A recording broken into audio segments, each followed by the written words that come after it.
Magandang hapon po sa inyong lahat. Maayong hapon kaninyong tanan. Impeachment is a constitutional administrative proceeding.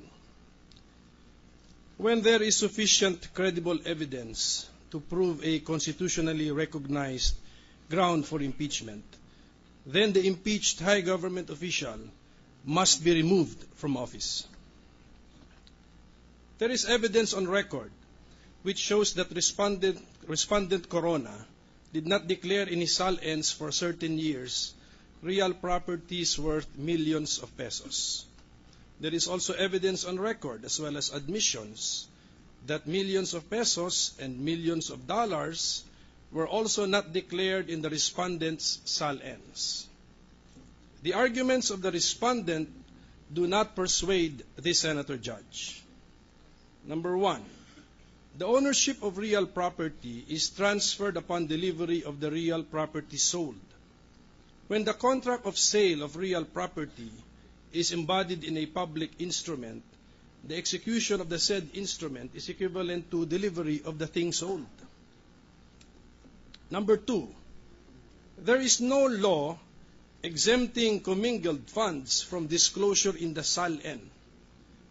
Minarapat sana ng punong maestrado na iwasan ang ganitong mga alanganing transaksyong pinansyal.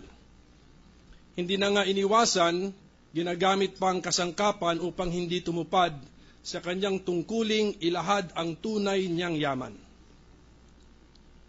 Number three, the duty of a public officer or employee to submit under oath a declaration of assets, liabilities, and net worth is mandated by the Constitution.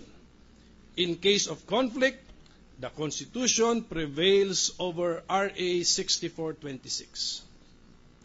Number four, the SAL-en is required by RA 6713, a 1989 law.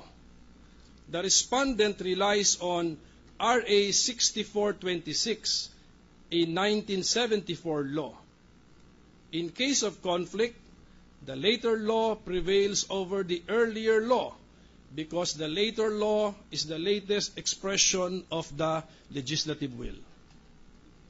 Number five, RA 6713 emphasizes the obligation of the public official and employee to file his SAL-en, as well as the right of the public to know their assets, liabilities, and net worth. The 1974 law, RA 6426, cannot be interpreted in such a way that it would nullify the main purpose of the Code of Conduct as a tool against graft and corruption. Hindi layunin ng RA 6426 ang magsilbing kanlungan sa mga tiwali sa gobyerno.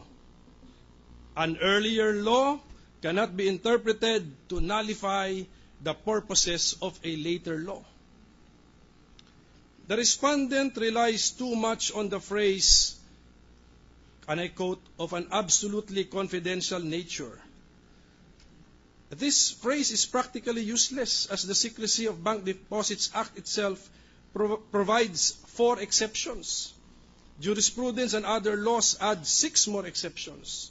The Foreign Currency Deposit Act, the FCDA itself provides 1 exception, and jurisprudence and other laws provide for a further 2 more exceptions.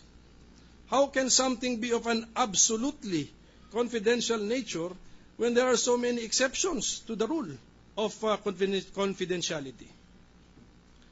The 1974 Foreign Currency Deposit Act and the 1989 SAL-en law do not have to exclude each other. They can be harmonized. This senator judge respectfully submits that the 2 laws could be harmonized as follows.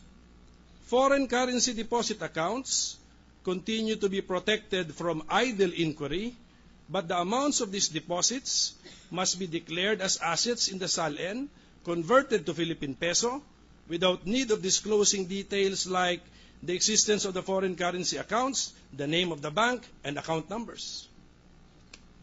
Furthermore, RA 6713, in requiring that the SALN shall contain information on all other assets, does not distinguish between peso and foreign currencies.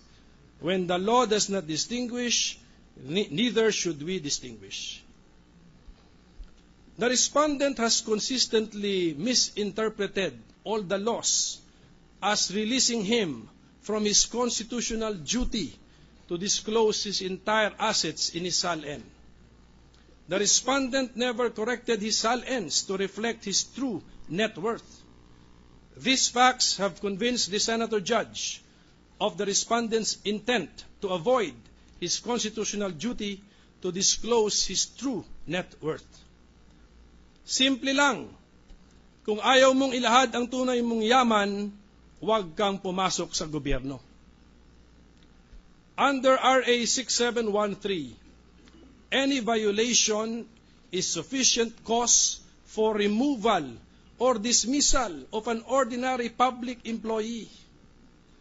Ang patakarang pinapatupad para sa pangkaraniwang empleyado ng gobyerno ay dapat ding ipatupad sa punong maestrado, sapagkat tayong lahat ay pantay-pantay sa ilalim ng batas. Ang batas para kay Juan ay batas din para kay Renato.